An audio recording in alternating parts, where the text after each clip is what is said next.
Hello, everyone, and welcome to Soft Stories. I'm Stratton, and this is Pepper, and today we are going to be continuing our reading of Le Morte Arthur by Sir Thomas Malory. When last we left Arthur and his knights, he had met a number of notable figures, particularly the lady in the lake, who has bestowed upon him the sword Excalibur, after he lost his sword, breaking it in a fight with another knight. It is there that we pick up the tale. After Arthur has encountered Sir Pellinore on the constant quest for the questing beast, with chapter 26. How tidings came to Arthur that King Rience had overcome 11 kings, and how he desired Arthur's beard to trim his mantle. This meanwhile came a messenger from King Rience of North Wales, and king he was of all Ireland, and of many isles. And this was his message: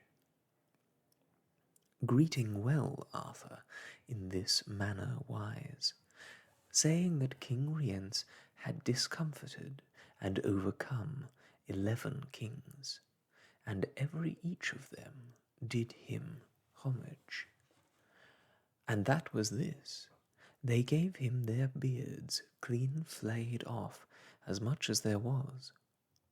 Wherefore the messenger came for King Arthur's beard, for King Rience had purfled a mantle with kings' beards, and there lacked one place of the mantle. Wherefore he sent for his beard, or else he would enter into his lands, and burn and slay, and never leave, till ye have the head and the beard. Well, said Arthur, thou hast said thy message, which is the most villainous and lewdest message that ever man heard sent unto a king. Also thou mayest see my beard is full young yet to make a purfle of it. But tell thou thy king this: I owe him none homage, nor none of mine elders, but or it be long too, he shall do me homage on both his knees, or else he shall lose his head by the faith of my body. For this is the most shamefullest message that ever I heard speak of. I have espied thy king met never yet with worshipful man, but tell him, I will have his head, without he do me homage. Then the messenger departed. Now is there any here, said Arthur, that knowest King Rience? Then answered a knight that hight Naram, Sir, I know the king well. He is a passing good man of his body, as few be living, and a passing proud man. And, sir, doubt ye not he will make war on you with a mighty puissance. Well, said Arthur, I shall ordain for him in short time. Chapter 27. How all the children were sent for that were born on May Day, and how Mordred was saved. Then King Arthur let send for all the children born on May Day, begotten of lords and born of ladies, for Merlin had told King Arthur that he should destroy him, that he that should destroy him should be born on May Day. Wherefore he sent for them all upon pain of death, And so there were found many lords' sons, and all were sent unto the king, and so was Mordred sent by King Lot's wife. And all were put in a ship to the sea, and some were 4 weeks old, and some less. And so by fortune the ship drave unto a castle, and was all to riven and destroyed the most part, save that Mordred was cast up, and a good man found him, and nourished him till he was 14 year old, and then he brought him to the court, as it rehearseth afterward, toward the end of the death of Arthur. So many lords and barons of this realm were displeased, for their children were so lost, and many put the white on Merlin more than on Arthur. So what for dread and for love they held their peace. But when the messenger came to King Rience, then was he wooed out of measure, and purveyed him for a great host, as it rehearseth after in the book of Ballin le Sauvage, that followeth next after, how by adventure Ballin gat the sword. Explicit liber primus. The end of Book 1. Book 2, Chapter 1. Of a damsel which came girt with a sword for to find a man of such virtue to draw it out of the scabbard. After the death of Uther Pendragon reigned Arthur, his son, the which had great war in his days for to get all England into his hand. For there were many kings within the realm of England, and in Wales, Scotland, and Cornwall. So it befell on a time where King Arthur was at London, there came a knight and told the king tidings how that the King Rience of North Wales had reared a great number of people, and were entered into the land, and burnt and slew the king's true liege people. If this be true, said Arthur, it were great shame unto mine estate, but that he were mightily withstood. It is truth, said the knight, for I saw the host myself.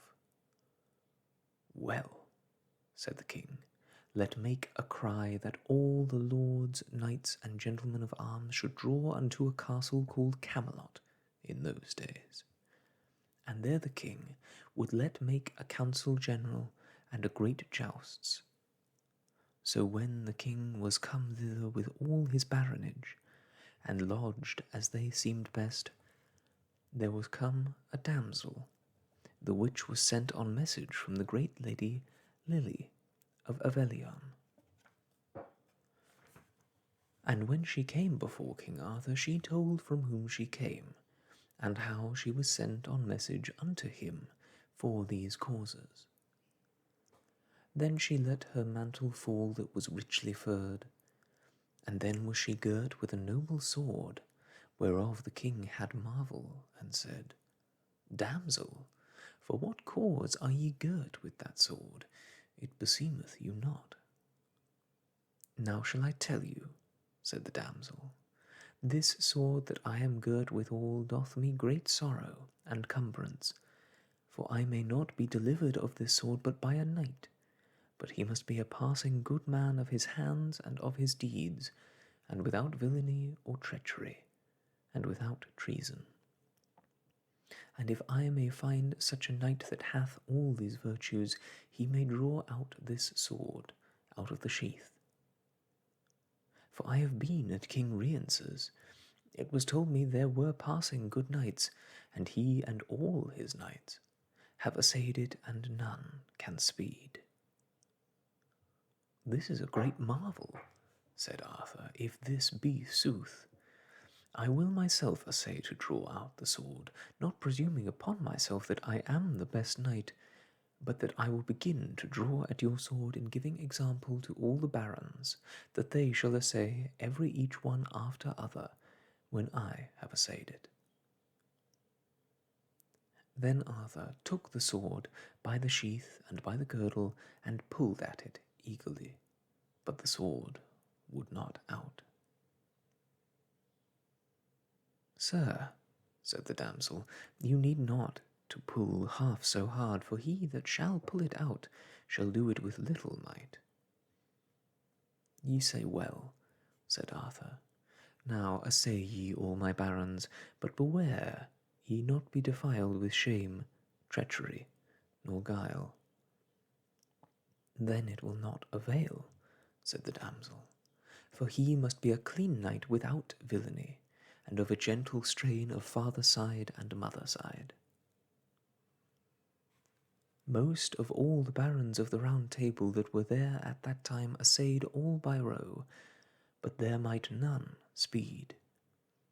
Wherefore the damsel made great sorrow out of measure, and said, Alas, I weened in this court that had been the best knights without treachery or treason. By my faith, said Arthur, here are good knights, as I deem, as any be in the world, but their grace is not to help you, wherefore I am displeased. Chapter 2. How Ballin, arrayed like a poor knight, pulled out the sword, which afterward was the cause of his death. Then fell it so that time there was a poor knight with King Arthur, that had been prisoner with him half a year and more, for slaying of a knight which was cousin unto King Arthur. The name of this knight was called Ballin, and by good means of the barons he was delivered out of prison, for he was a good man named of his body, and was born in Northumberland. And so he went privily into the court, and saw this adventure, whereof it raised his heart, and he would assay it as other knights did. But for he was poor, and poorly arrayed, he put him not far in press, but in his heart he was fully assured to do it.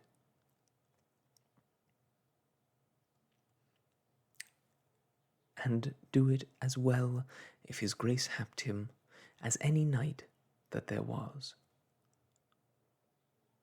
And as the damsel took her leave of Arthur and of all the barons, so departing, this knight, Ballin, called unto her and said, Damsel, I pray you of your courtesy suffer me as well to assay as these lords, though that I be so poorly clothed in my heart, meseeth I am fully assured as some of these other, and meseemeth in my heart to speed right well.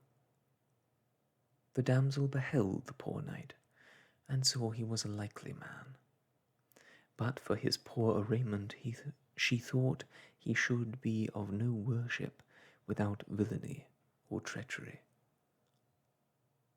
And then she said unto the knight, Sir, it needeth not to put me to more pain or labour, for it seemeth not you to speed there as other have failed. Ah, fair damsel, said Ballin, worthiness and good tatches and good deeds are not only in arrayment, but manhood and worship is hid within man's person, and many a worshipful knight is not known unto all people, and therefore worship and hardiness is not in arrayment. By God, said the damsel, ye say sooth, therefore ye shall essay to do what ye may. Then Ballin took the sword by the girdle and sheath, and drew it out easily. And when he looked on the sword, it pleased him much. Then had the king and all the barons great marvel that Ballin had done that adventure, and many knights had great despite of Ballin. Certes, said the damsel, this is a passing good knight, and the best that ever I found, and most of worship without treason, treachery, or villainy. And many marvels shall he do. Now, gentle and courteous knight, give me the sword again. Nay, said Ballin, for this sword will I keep, but it will be taken from me with force. Well, said the damsel, ye are not wise to keep the sword from me, for ye shall slay with the sword the best friend that ye have, and the man that ye love most in the world, and the sword shall be your destruction. I shall take the adventure, said Ballin, that God will ordain for me, but the sword ye shall not have at this time, by the faith of my body. Ye shall repent it within short time, said the damsel. For I would have the sword more for your avail than mine, for I am passing heavy for your sake.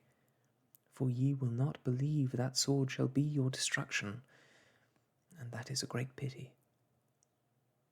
With that the damsel departed, making great sorrow.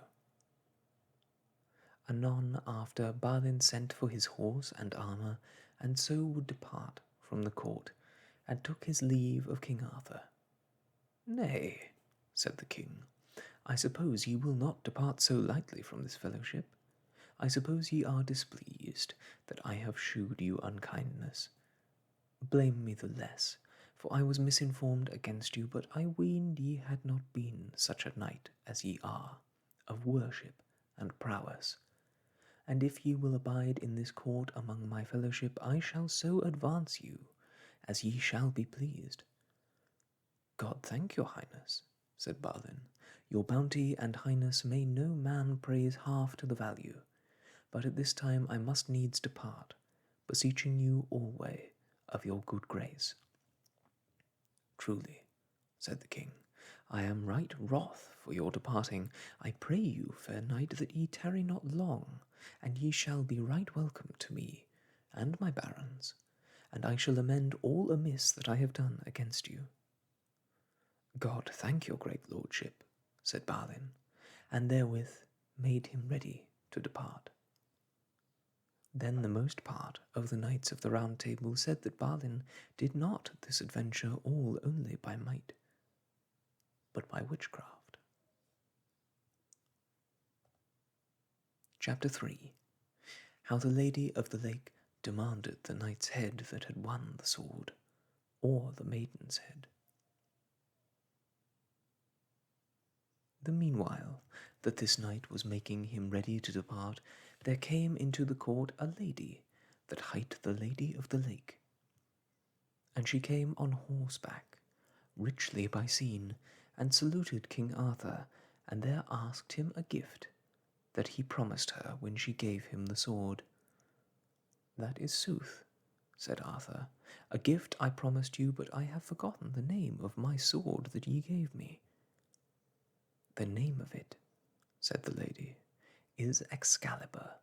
That is as much to say as cut steel.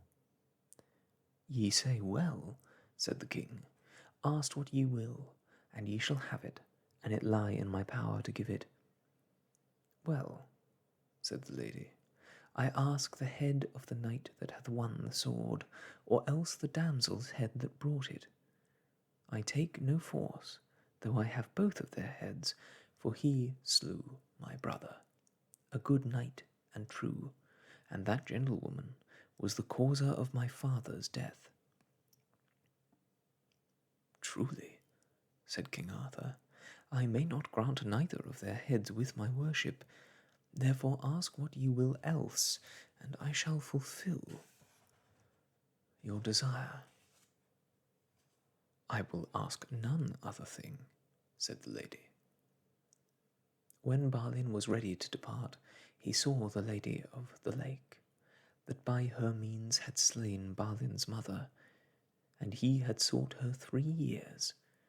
And when it was told him that she asked his head of King Arthur, he went to her straight, and said, Evil be you found that ye would have my head, and therefore ye shall lose yours, and with this sword lightly he smote off her head before King Arthur.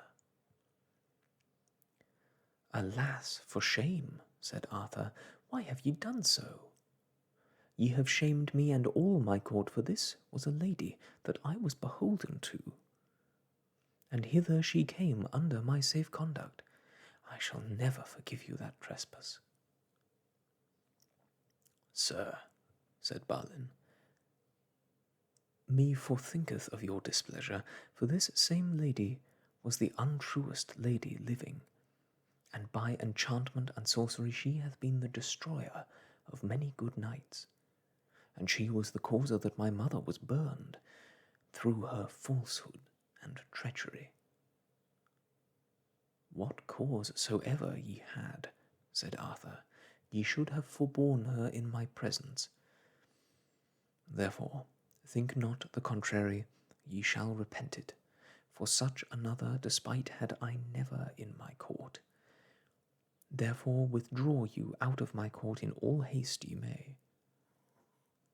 Then Ballin took up the head of the lady, and bare it with him to his hostelry, and there he met with his squire, that was sorry he had displeased King Arthur, and so they rode forth out of the town. "Now," said Ballin, "we must depart. Take thou this head, and bear it to my friends, and tell them how I have sped, and tell my friends in Northumberland that my most foe is dead.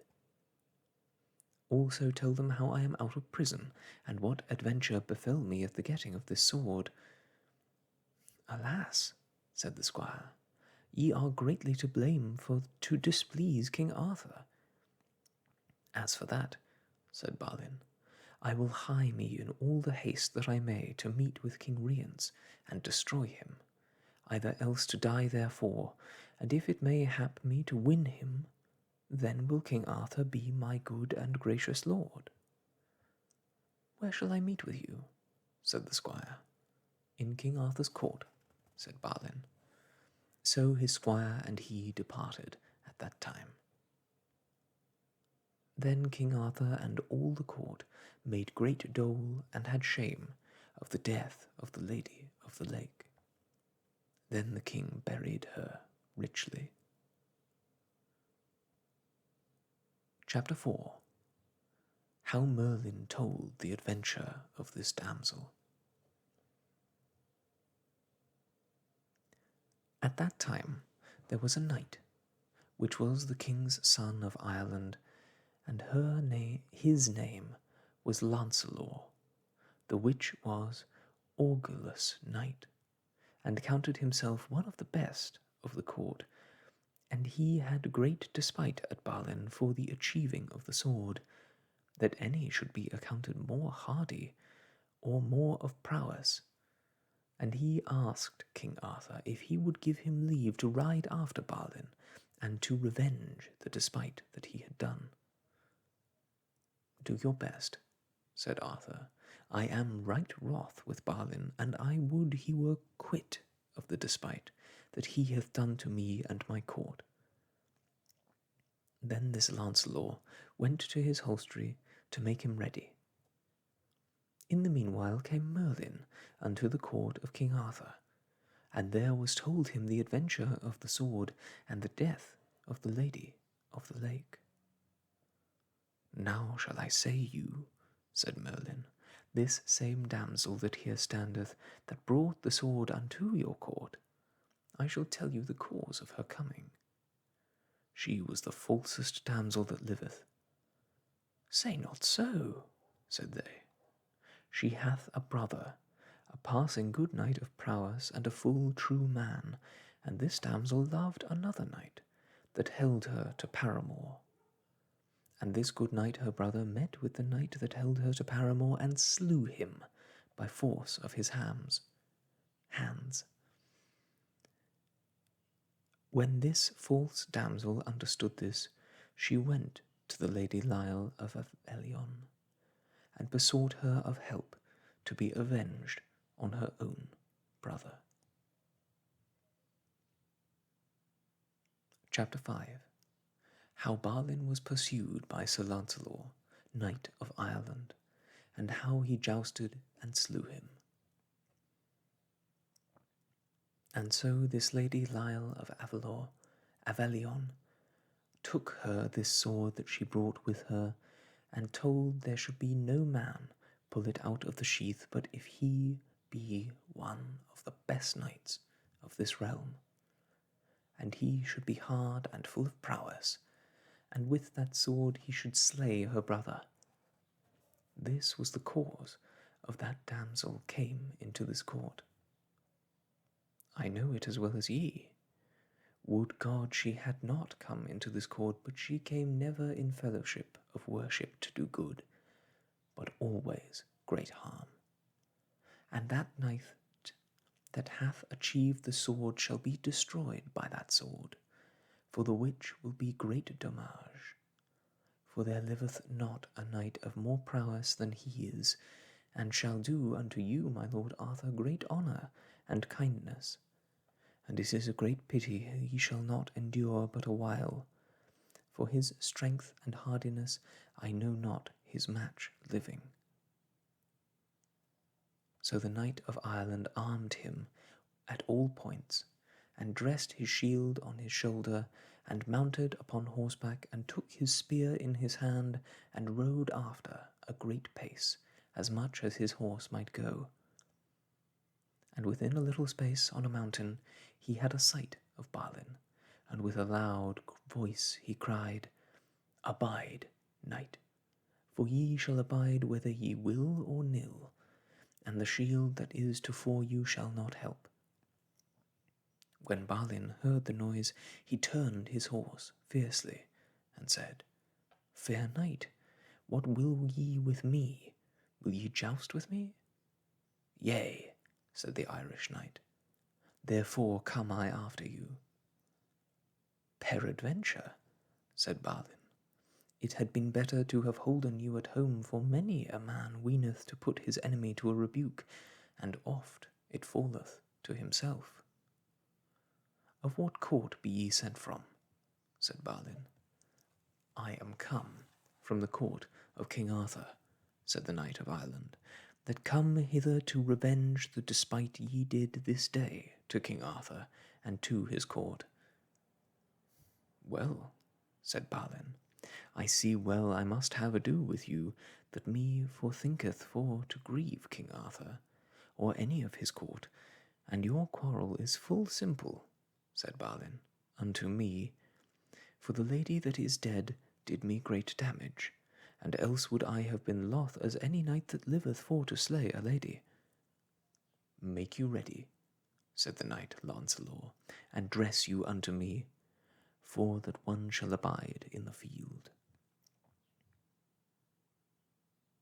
Then they took their spears, and came together as much as their horses might drive, and the Irish knight smote Ballin on the shield, and that went all shivers of his spear, and Ballin hit him through the shield, and the hauberk perished, and so pierced through his body and the horse's croup, and anon turned his horse fiercely, and drew out his sword, and wist not that he had slain him, and then saw him lie as a dead corpse. Chapter 6. How a damsel, which was love to Launcelot, slew herself for love, and how Ballin met with his brother Ballin. Then he looked by him, and was ware of a damsel that came riding full fast as the horse might ride on a fair palfrey. And when she espied that Launcelot was slain, she made sorrow out of measure, and said, O Ballin, 2 bodies thou hast slain, and 1 heart, and 2 hearts in 1 body, and 2 souls thou hast lost. And therewith she took the sword from her love that lay dead, and fell to the ground in a swoon. And when she arose, she made great dole out of measure, the which sorrow grieved Ballin passing sore. And he went unto her for to have taken the sword out of her hand, But she held it so fast he might not take it out of her hand, unless he should have hurt her. And suddenly she set the pommel to the ground and rove herself through the body. When Ballin espied her deeds, he was passing heavy in his heart, and ashamed that so fair a damsel had destroyed herself for the love of his death. Alas, said Ballin, me repenteth sore the death of this knight for the love of this damsel, for there was much true love betwixt them both. And for sorrow he might not longer behold him, but turned his horse, and looked toward a great forest. And there he was ware by the arms of his brother Ballin. And when they were met, they put off their helms and kissed together, and wept for joy and pity.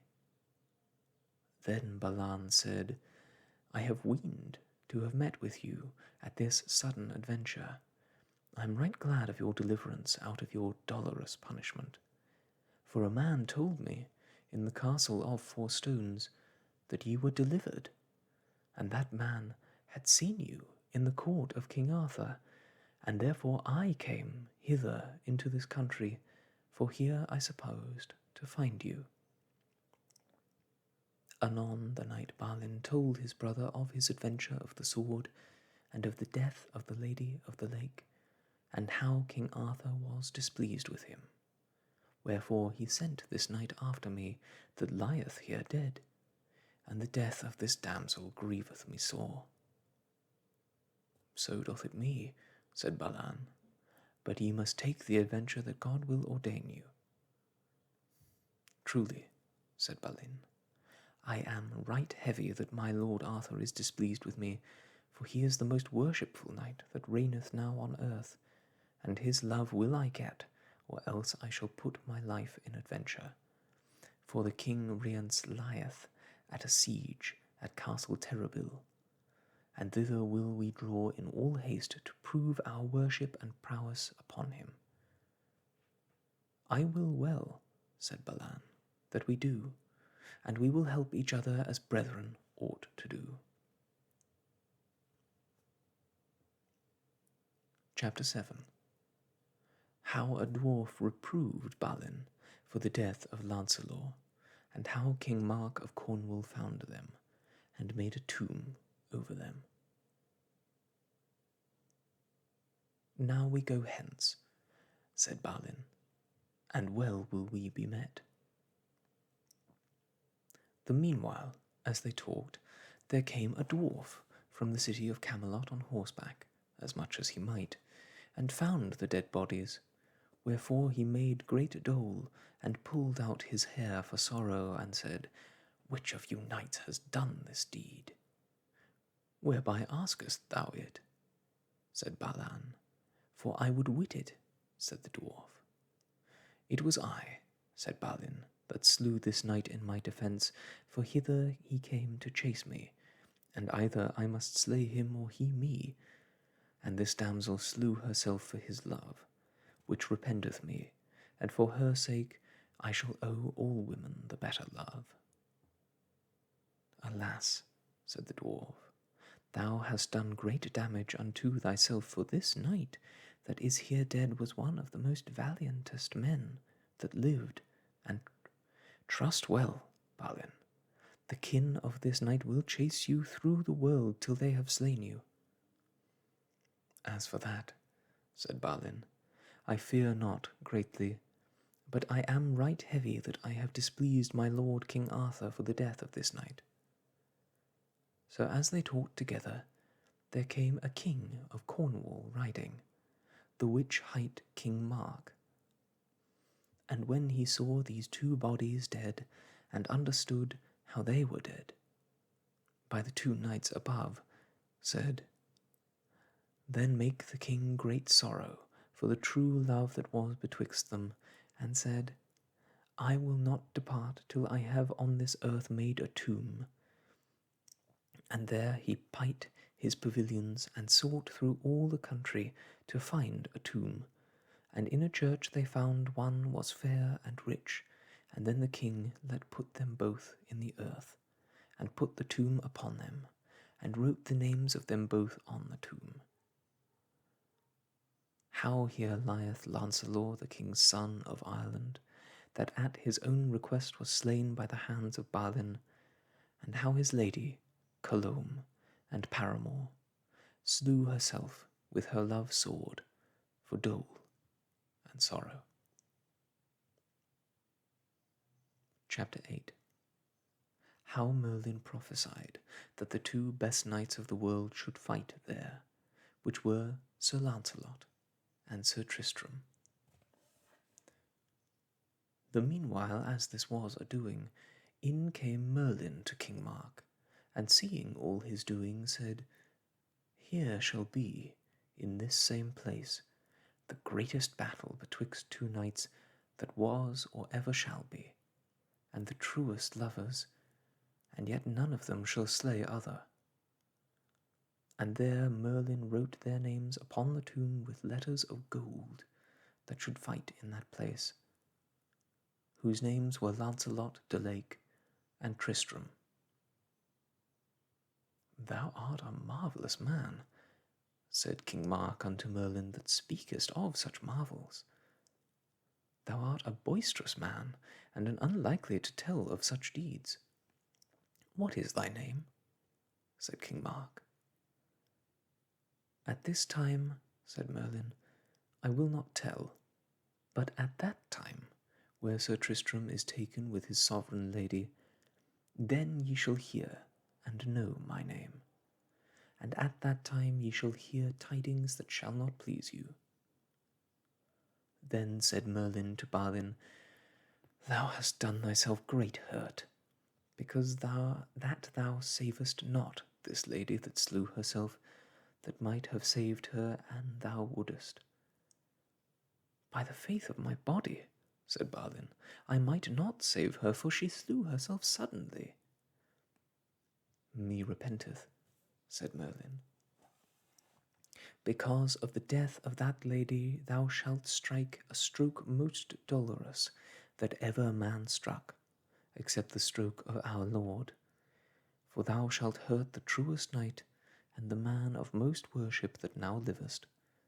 And through that stroke 3 kingdoms shall be in great poverty, misery, and wretchedness 12 year, and the knight shall not be whole of that wound for many years. Then Merlin took his leave of Ballin, and Ballin said, If I wist it were sooth that ye say I should do such a perilous deed as that, I would slay myself to make ye a liar. Therewith Merlin vanished away suddenly, and then Ballin and his brother took their leave of King Mark. First, said the king, tell me your name. Sir, said Ballin, ye may see he beareth 2 swords, thereby ye may call him the knight with 2 swords. And so departed King Mark unto Camelot to King Arthur, and Ballin took the way toward King Rience. And as they rode together they met with Merlin disguised, but they knew him not. Whither ride you? Said Merlin. We have little to do, said the knights, to tell thee. But what is thy name? Said Ballin. At this time, said Merlin, I will not tell it thee. It is evil seen, said the knights, that thou art a true man, that thou wilt not tell thy name. As for that, said Merlin, be it as it may. I can tell you wherefore ye ride this way, for to meet King Rience. But it will not avail you without ye have my counsel. Ah, said Ballin, ye are Merlin. We will be ruled by your counsel. Come on, said Merlin, ye shall have great worship, and look that ye do knightly, for ye shall have great need. As for that, said Ballin, dread you not. We will do what we may. And there, my friends, I think we will leave it for today. Insert the bookmark at the end of Chapter 8 of Book 2 of the Morte d'Arthur by Sir Thomas Malory. I must say that sometimes, during this reading, I am a bit confused by the names that are given to these places and to these knights. The brothers Ballin with an I and Ballin with an A, and the knights Lancelot with an R and Lancelot with a T, can be very confusing. I hope that it was not too difficult to follow the story, for there is much still to come. I don't know whether in this first series we will go through the whole of the Morte d'Arthur.